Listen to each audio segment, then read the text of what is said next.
NATO is on the brink of war. Romania, Bulgaria, and Turkey are strengthening their fleets in the Black Sea. Putin is in a panic. A Russian Su aircraft was shot down near Snake Island.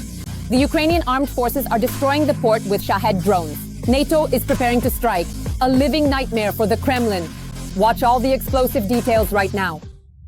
Ukrainian drones have struck the fourth Russian oil refinery in a week. After fires in the Komi Republic, Saratov, and Krasnodar Krai, the Syzran oil refinery has also caught fire.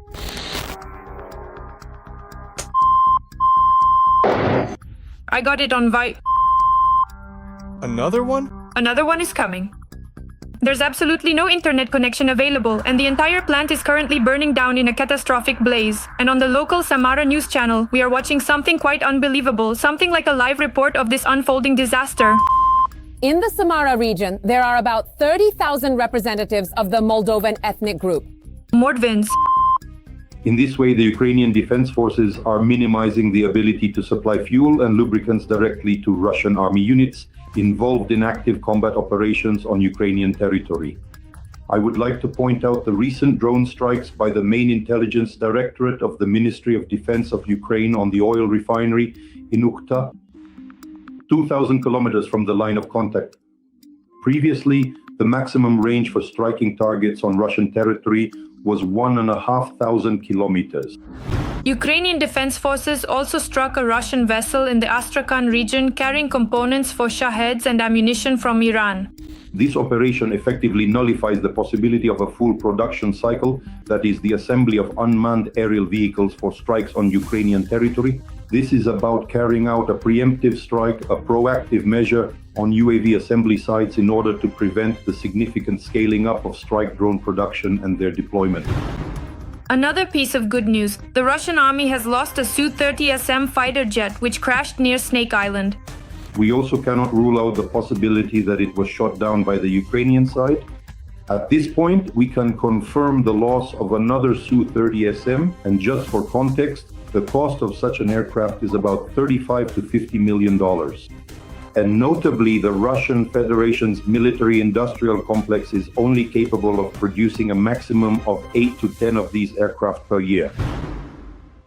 Mandatory evacuation of families with children has begun from Drushkivka and 4 villages in the Donetsk region. Experts state that the situation is difficult but under control. At the moment, unfortunately, the Russian occupiers control the commanding heights in Toretsk and Chasiv Yar, which allows them, including with the use of tube artillery, not to mention rocket artillery, to keep residential neighborhoods, including those in Drushkivka, under total fire control. Regarding the line of contact, there has been no breakthrough by the occupiers in the Drushkivka direction. 3 NATO countries will increase their presence in the Black Sea due to the threat from Russia. Romania, Bulgaria, and Turkey will create a joint demining group. In the coming years, this project will have to be expanded into a patrol project. We will discuss this with our allies in the near future. We must stand up to Russia and protect our interests, namely our energy infrastructure, maritime trade, and freedom of navigation. These are our objectives, and they will be defended. Putin held consultations with Kim Jong-un before the talks in Alaska. According to the head of the main intelligence directorate, Budanov, North Korea is preparing to send additional troops to Russia, as well as up to 100 pieces of military equipment, including battle tanks and armored personnel carriers. Pyongyang will send military engineering units totaling 6,000 servicemen to clear mines and carry out restoration work in the Kursk region in the coming months. Some of them may indeed be involved in demining and building fortifications, but will all of them actually do this? This is an element of informational pressure on the United States, intended to demonstrate that the Russian Federation has military political allies who, accordingly, can provide both military technical assistance and deploy military contingents to the territory of the Russian Federation. Their main task is to free up the operational reserves of the Russian army, which, thanks to the successful actions of the Ukrainian defense forces, are blocked in the Kursk region. As a result of the meeting in Alaska, Russia wants to take Ukrainian territories without a fight, territories whose occupation would otherwise take several years. The Russian Federation will always try to push its own agenda, namely full control over the territory of the Luhansk and Donetsk regions. I do not rule out that the Russian Federation will also demand control over the Kherson and Zaporizhzhia regions. The position of the United States is directly opposite. Moreover, the position of the United States is the demarcation line, that is, the line of separation along the line of contact. There is no talk of full control over the Donetsk region. No matter how much Putin tries to threaten and blackmail, it is clear that it is becoming increasingly difficult for Russia to continue this bloody war. The only question is, to what extent is Putin willing to ruin his own country? The front is on fire.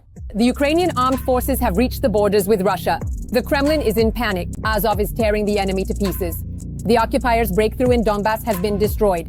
The Ukrainian armed forces are boiling the Russians in a cauldron. A third of Sumy region has been liberated. Ukraine is reclaiming its lands.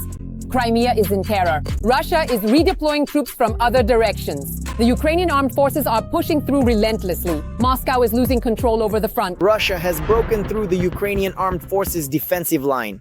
The command is reassuring everyone, saying it's just a few sabotage and reconnaissance groups. Western analysts are already speculating about what the loss of the entire Donetsk region would mean. Meanwhile, Ukraine launched a counteroffensive in the Sumy region and recaptured a third of the occupied territories. All the latest Frontline news right now. Every voice matters. Join our community, support independent journalism and help us bring you the truth from Ukraine. Become a member of Ukraine today. Join us now. The Russians made a sudden breakthrough at the front ahead of the Putin-Trump meeting. This was reported by the Wall Street Journal. The occupiers found a gap in the Ukrainian defenses and then used their massive manpower reserves to break through. This refers to the salient in the direction of Dobropilya in the Donetsk region. Now, naturally, Russian forces will try to take advantage of this moment, attempting to consolidate their position, send in additional reinforcements, more troops, and possibly even equipment. And right now, probably in the next few days, the Ukrainian armed forces have a chance to somehow contain this breakthrough, maybe cut off the units that broke through by liberating territory at the very base of this breach, or start attacking from different directions and take, say, all the villages, all the settlements along the way, so that there's nowhere for them to hide and so on. At the same time, military analysts report that the Russian Federation does not control the entire territory that the assault troops managed to pass through. Most likely, during the breakthrough, they were moving in light vehicles, and at this point, it cannot be said that the enemy has managed to gain a foothold and take control of the entire salient. For now, there are only sabotage and reconnaissance groups there. These are irregular troops. These groups are dangerous because they are highly mobile. They will try to seize vehicles in order to infiltrate further. But it should also be remembered that Russian forces constantly use this tactic of small groups to accumulate at certain positions and then advance further. The Ukrainian command has already responded to the Russian breakthrough. It is reported that as reinforcements, the most combat-ready National Guard units from the Azov battalion have been deployed to this area, and those very same small assault groups have already felt their presence keenly. We tried to move in as groups, but they hit us hard, and now we still can't get back out. Also commenting on the situation, the spokesperson for the Dnipro military group confirmed the Russians' local success, but noted that it was a matter of about a dozen soldiers who managed to slip through the line of contact and were pinned down in fighting wherever they managed to reach. It's not about them taking control of this territory. What actually happened is that a small number of Russians, between 5 and 10 people, managed to sneak in. And this is absolutely not how it looks on the map. It's not that they took control of the entire route they traveled. They made their way through and tried to hide in a basement. At the same time, experts note that Pokrovsk itself, the city that all these encirclement efforts are aimed at, and which is located somewhat south of the breakthrough site, has been holding out quite confidently despite constant heavy assaults. Overall, if it weren't for this very breakthrough near Dobropilya right now, I would say that the situation has somewhat stabilized over the past 2 weeks. That is, the Russian troops had been acting actively up until then, but at Rodinsky they really hit a serious obstacle. And for a couple of weeks now, there have been heavy battles there, but they haven't been able to advance. So basically, the defense of this sort of semicircular salient is holding quite confidently, I'll say that cautiously, from the perspective of the Ukrainian armed forces. Of course, these are heavy battles. As I've already mentioned, there are a lot of Russian forces there. They're constantly attacking, but nevertheless, we're not seeing any kind of collapse or crises. The situation is also tense north of Pokrovsk. There, the Russians have become active again in the Lyman direction. However, after several days of intensified attacks, apart from dozens of assault troops killed, Russia has gained nothing here. Right now, we are observing a significant increase in military movement within the strategic area of the Serebrensky forest, which is primarily a heavily forested region. Essentially, this heightened activity represents a clear attempt to advance southward with the ultimate objective of reaching the city of Sloviansk. Will the enemy succeed in this? Will our forces find the necessary reserves? Well, I don't know. In principle, we do have forces that can, at least hold back the enemy's advance. Monitoring channels are also reporting Russian activity in Crimea. Equipment is currently being transferred there from the Moscow and Leningrad military districts, with the possibility of further deployment to the Zaporizhzhia direction or near Pokrovsk. However, in recent months, for Russia, using armored vehicles in assaults has become a major luxury, so the entire operation could end up being just a bluff. Some of the equipment is more or less available, meaning it can even be moved back and forth just to distract attention. We can't rule out that possibility either.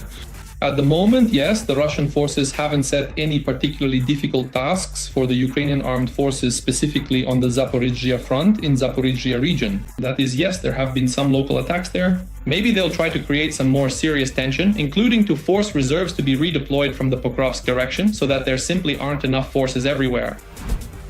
But on the Sumy direction, it's the Russians who don't have enough forces.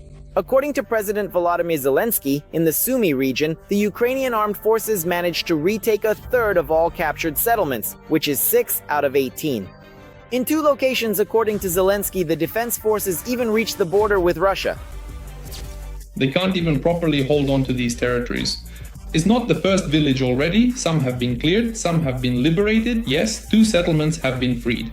Fighting is still ongoing for Alexeyevka, so the Ukrainian military is gradually, of course, within their means. It's clear they don't have a large number of reserves, but nevertheless they are reducing this bridgehead. It isn't expanding, on the contrary, it's gradually shrinking. All of this is because, for example, during the invasion of the Sumy region, Russian troops are not using heavy equipment, making it much harder for them to defend. The defense forces are also holding their positions in the Zaporizhzhia region and have advanced 1 kilometer deeper into enemy positions in Luhansk.